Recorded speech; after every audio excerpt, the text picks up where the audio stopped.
मसीह के बाबरकत व जलानी नाम आप सबकी सलामती हो। मैं खुदावन का शुक्र करती हूँ कि खुदावन ने ये मुझे मौका था फरमाया के 7 कलमात में से जो दूसरा कलमा जो नजात का कलमा है वो मुझे दिया गया ताकि मैं उसके मुताबिक आपको सुना सकूँ। कलाम सुनाने से पहले मैं पास्टर सैमुअल गफूर साहब की और जितने भी सीनियर हैं उन सबकी इजाज़त चाहूँगी। लूका की अंजील 23 बाब उसकी 43 आयत। उसने उससे कहा, मैं तुझसे सच कहता हूँ कि आज ही तू मेरे साथ फिरदौस में होगा। खुदावन के पाक कलाम के पढ़े और सुने जाने पे खुदावन की खास बरकत हो। आज हालेलुया।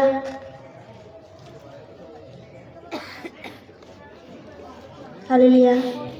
आज हम खुदावन के कलाम में से सीखेंगे पहला कलम। हालेलुया। पहला कलमा हमने तो सीखा जो माफ़ी का कलमा है और कलमा सीखा जो माफ़ी का है और टीचर दानिया ने बहुत अच्छी तरीके से उसे बयान किया कि हमें चाहिए कि हम दूसरों को माफ़ करें। तो क्या हम माफ़ करते हैं? खुदावन ने जब सलीब खुदावन को दी गई, जब वो सलीब पर थे और जब वो 7 कलमात बयान कर रहे थे तो पहला कलमा माफ़ी का था। उन्होंने हमें सिखाया कि हमें माफ़ करना चाहिए। और जब दूसरा कलमा जो है वह नजात का है। आज हम सीखेंगे कि हमें नजात के लिए क्या करना चाहिए, हमें नजात पाने के लिए क्या करना चाहिए। तो हमने पढ़ा, लूका की अंजील से पढ़ा, उसने उससे कहा, मैं तुझसे सच कहता हूँ तू आज ही मेरे साथ फिरदौस में होगा। खुदावन किससे ये कहता है कि मैं तुझसे सच कहता हूँ तू आज ही मेरे साथ फिरदौस में होगा। आप सब जानते हैं कि खुदावन ने हमारे गुनाहों की खातर, खुदावन ने हमारी गुनाहों की खातर, हमारी बदियों की खातर सलीब उठा ली। उन्होंने हमारी खातर सलीब उठा ली ताकि हम बच जाएं। उन्होंने हमें गुनाहों से निकाल दिया, उन्होंने हमें बदी से निकाल दिया ताकि हम बच जाएं, ताकि हम पर कोई आंच ना आ सके। उन्होंने सारी बदी, सारे गुनाह अपने ऊपर ले लिए और सलीब उठा ली। आप सब जानते कि खुदावन के साथ क्या क्या किया गया। खुदावन के हाथों में, पाँव में कील ठोके गए, उनके सर पर कांटों का ताज रखा गया, उनकी पसली में नेज़ा मारा। क्या आज हमें इतनी सी तकलीफ हो तो हमें बड़ी दर्द होती है, हमारा इतना सा हाथ जल जाए तो हमें बड़ी जलन सी होती है, जलन मुसलसल होती रहती। पानी में हाथ डाले तब जलन होती है, या किसी ने टच कर दिया तब जलन होती है, नहीं। तो खुदावन ने मुसलसल वो दर्द बर्दाश्त किया। एक कम 40 कोड़े उन्होंने हमारी खातर खाए, एक जब 40 कोड़े उन्होंने हमारी खातर खाए, हमारी खातर उन्होंने जिल्लत रुसवाई बर्दाश्त की। क्या आज हमें कोई इतनी सी बात करे हम बर्दाश्त करते हैं? नहीं। वो हमें एक बात कहेगा हम उसे डबल जवाब देंगे। तो खुदावन ने सब कुछ बर्दाश्त किया गया। खुदावन के मुंह पर थूका गया तो क्या खुदावन बोल सकते थे? खुदावन बर्दाश्त कर सकते, लेकिन उन्होंने बर्दाश्त किया। उनकी दाढ़ी नोची गई, उनके साथ बहुत बुरा सलूक किया गया, लेकिन उन्होंने बर्दाश्त किया। तो जब खुदावन को सलीब दी गई, जब उन्होंने खुदावन को सलीब पर चढ़ा दिया तो वहाँ पर 2 बदकार थे उनके साथ, खुदावन के साथ 2 बदकार थे। पहले ऐसा होता था कि जो गुनाह करते थे उन्हें, जिनके कम गुनाह होते थे उन्हें संसार किया जाता था या कोड़े मार के छोड़ दिया जाता था, लेकिन जिनके ज़्यादा गुनाह होते थे, जो बहुत बदी करते थे, तो उन्हें सलीब दी जाती थी। तो वैसे ही खुदावन के साथ जिन्हें सलीब दी गई, वहाँ पे 2 बदकार थे, उन्होंने बहुत सी बदी की थी, बहुत से गुनाह किए थे, तो उनकी वजह से वो सलीब पर दिए गए। तो जो दाई तरफ था वो खुदावन को ताना मारता है, उनके अंदर ईमान नहीं, उसे ये पता नहीं कि ये हमारा निजात दहिंदा है, इसने हमारी खातिर सलीब उठा ली, उसका ईमान खुदा पर नहीं था। वो खुदावन को ताना मारता है कि अगर तू खुद को मसीह मानता है, अगर तू ये कहता है कि मैं मसीह हूँ, तूने औरों को बचाया, अब खुद को बचा। तू नीचे सलीब से उतरा और हमें भी बचा।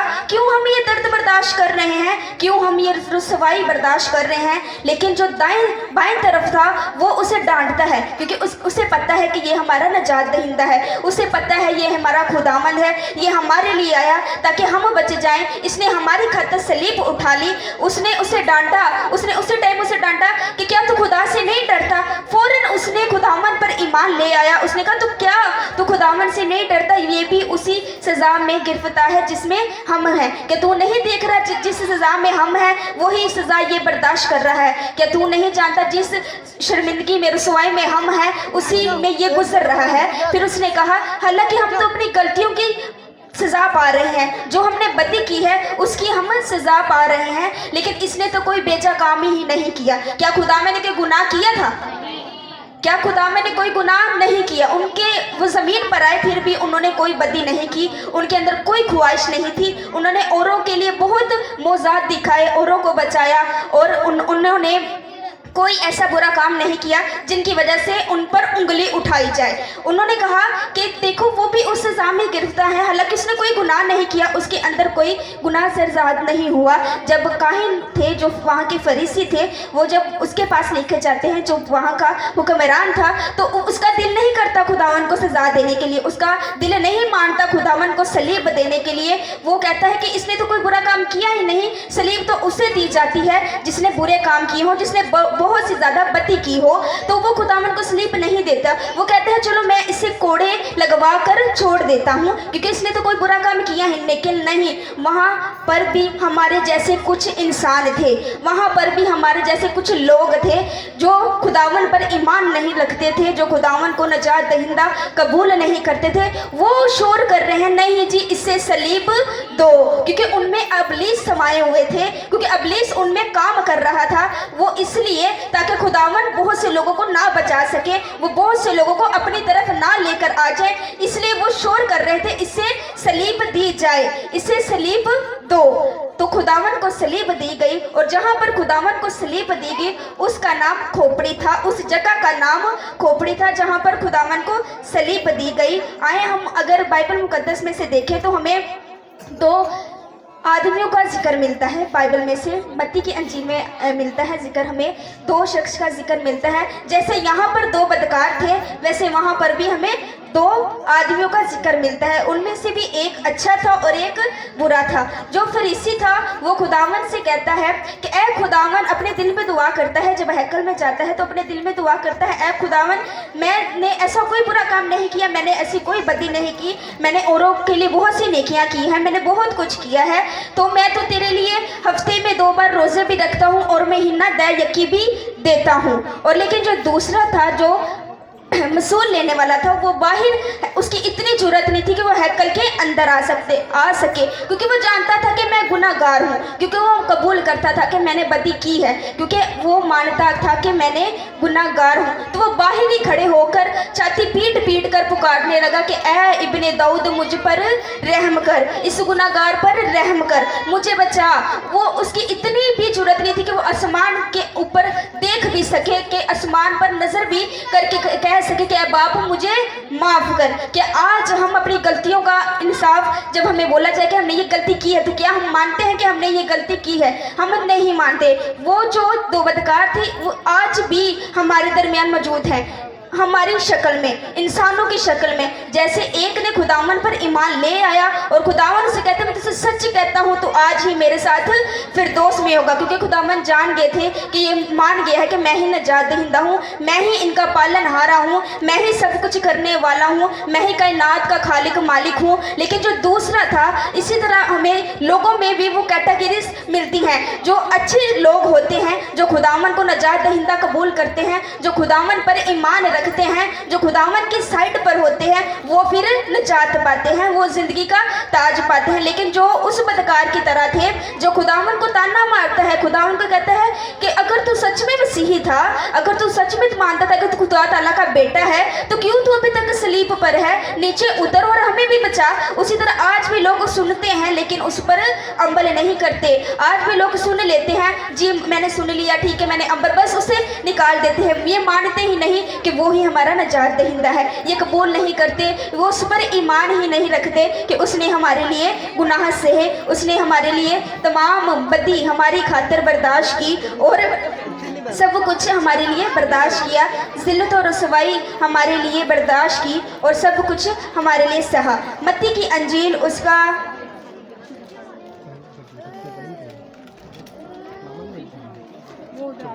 मत्ती की अंजील उसका 18 बाब और उसकी 11 आयत में अगर हम देखें तो हमें जिक्र मिलता है, क्योंकि इब्ने आदम खोए हुओं को ढूंढने और नजात देने, क्योंकि इब्ने आदम खोए हुओं को ढूंढने और नजात देने।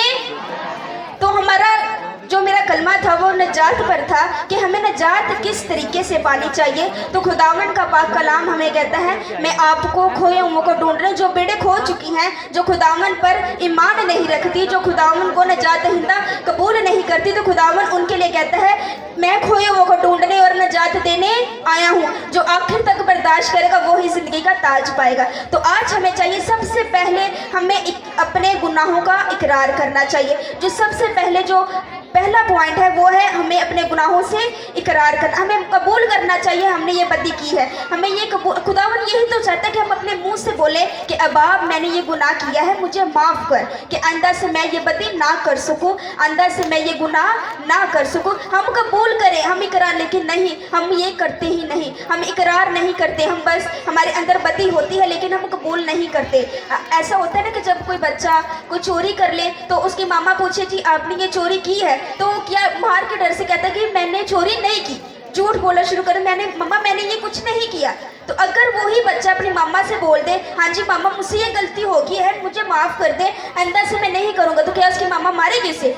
खुश होगी कि मेरे बेटे ने मुझसे सच बोला है, मेरे बेटे ने मुझसे गलती का इकरार किया है, मेरे बेटे ने कबूल किया है कि मम्मा मैंने ये खता की है, तो आप मुझे माफ़ कर दें, आप मुझे मारे ना, आइंदा से मैं ऐसा कुछ नहीं करूँगा। तो खुदावन भी हमसे यही चाहता है कि हम अपने गुनाहों का इकरार करें, हम अपनी बदियों का इकरार करें, हम कहें कि ऐ खुदावन मुझे माफ़ कर, मैं आइंदा से ये गुनाह नहीं करूँगा, मैं मान चुकी हूँ, मैं मान चुका हूँ कि मैंने तुझ पर ईमान ला चुका हूँ कि तू ही नजात दहिंदा है, तू ही सब कुछ करने की कुव्वत और ताकत रखता है। तेरे जैसा कोई नहीं जिसने हमारे लिए सलीब उठा ली और हमारे गुनाहों का कफारा दे दिया। तेरे जैसा कोई नहीं जिसने बहुत सी बदी, बहुत सी रुसवाई हमारे लिए बर्दाश्त की।